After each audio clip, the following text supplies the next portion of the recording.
In a hidden village called Roots Hollow, deep in a great European forest, there lived a small boy named Anton. He was smaller than most children in his village, but he had a kind heart, and he never gave up, no matter how difficult the task. Anton lived with hundreds of others, the woodfolk, in a village built beneath the roots of an ancient oak tree. Every day, the woodfolk worked together to gather food, build their homes, and care for their queen. Queen Elsbeth was wise and gentle. She loved all her people equally, from the tallest to the smallest. One hot summer morning, Anton was walking along a narrow path near the village well. He was carrying a bundle of grain almost as big as himself. The sun burned bright in the sky, and Anton's small legs were growing tired. Suddenly, he heard a beautiful voice crying for help. "Help! Please, someone help me." Anton stopped and looked around. At first, he saw nothing. Then he looked up at a thorny bush nearby. There, tangled in the sharp thorns, was a starling with feathers that shimmered like oil on water. Her wing was caught in the branches, and she could not fly away. "Please help me, little one," the starling cried. "I've been stuck here since morning. My wing hurts, and I cannot free myself." Anton set down his bundle of grain and looked at the bird. She was much larger than him. The thorns looked sharp and dangerous, but Anton could not leave her in pain. "Do not worry," Anton said gently. "I will help you." The starling looked surprised. "But you are so small," she said. "How can you help me?" "Small does not mean useless," Anton replied with a smile. Anton carefully climbed the thorny bush. The thorns pricked him again and again, but he did not stop. Slowly and patiently, he began to untangle the starling's feathers, one thorn at a time. It took him almost an hour, but finally, the bird was free. The starling flew down and stretched her wings. "Thank you, kind one," she said. "You saved my life, even though you were so small. I am Selah, and I will never forget your kindness. If you ever need help, call my name 3 times, and I will come." Anton smiled and picked up his bundle again. "I was only doing what was right," he said. "Now I must return to my village." Selah flew off into the sky, and Anton continued his journey home. Several weeks passed.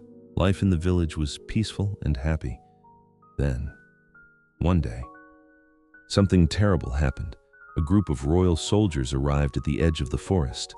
They were building a new road for the king, and they needed to clear the land and cut down trees.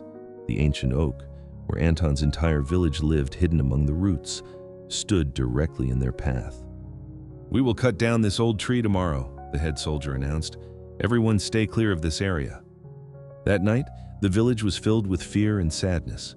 Queen Elsbeth called everyone together. "My dear people," she said, "we have lived beneath this oak for many generations, but now we must find a new home. We will leave at dawn and search for a safer place." Everyone began to pack whatever they could carry, but there was one great problem. The village nursery held dozens of newborn infants, born only days before. They were far too delicate and fragile to be carried yet. They needed a few more days before it was safe to move them. "What will we do?" the villagers whispered to one another. "If we leave the little ones behind, they will not survive when the tree falls. But if we stay, we will all be in danger." Queen Elsbeth looked at her people with tears in her eyes. "You must all go and save yourselves," she said. "I will stay here with the little ones. A queen must protect her children, even if it brings danger to herself." "No," the villagers cried together. "We will not leave you." But Queen Elsbeth insisted. "Please go," she said. "At least some of you will survive and can build a new village." Anton listened to everything. His small heart was beating fast. There had to be a way to save everyone. The queen, the little ones, and the whole village. But what could one small boy do against strong soldiers and sharp axes? Then Anton remembered something. He remembered Selah, the starling he had once saved. While the others argued and wept, Anton quietly slipped away from the village. He ran to the edge of the clearing and looked up at the sky. "Selah, "Sela, Sela," he called, as loudly as his small voice could manage. Within minutes, a flash of shimmering feathers swept down from above. It was Sela. "Anton, my friend, why did you call me? Are you in trouble?" Anton quickly explained everything. The soldiers, the great oak, the queen, and the fragile little ones who could not yet be moved. Sela listened carefully, her sharp eyes thinking hard. "I cannot stop the soldiers myself," Sela said, "but I know others who can help. Wait here." Sela flew off quickly into the darkening sky. Anton waited nervously, hoping his friend would return in time. Hours passed. The night grew darker. Just before dawn, Anton heard a sound rising in the sky. It was not one bird alone. It was hundreds. Sela had brought her entire flock. "We have a plan," Sela told Anton. "Take me to your queen." Anton led Sela down into the hidden village. When Queen Elsbeth saw the starling, she was amazed. "My flock and I will help you," Sela explained, "but you must do exactly as I say." At sunrise, the soldiers arrived with their axes and saws, ready to cut down the great oak. But suddenly, hundreds of starlings swept across the sky above them. They swirled and dove, pulling at cloaks, tugging at ropes, and knocking over water pails. "What is happening?" the head soldier shouted. "Why are these birds attacking us?" The starlings kept coming, screeching and wheeling through the air in one great shimmering cloud, and the soldiers could not work at all. Finally, an old village elder stepped forward from among the trees. He had been watching everything quietly. "Sir," the old man said to the head soldier, "this ancient oak is sacred. These birds are protecting it because many creatures make their home here. Perhaps the road could go around the tree instead of through it. It gives shade to travelers and shelter to countless living things. It would be a great shame to destroy it." The head soldier thought for a long moment, watching the starlings circle overhead. "Very well," he finally said. "We will change our plans. The road will go around the tree. We will leave it standing." At once, the starlings grew calm and quiet. They flew back toward their roosts, all except Sela, who came down to find Anton.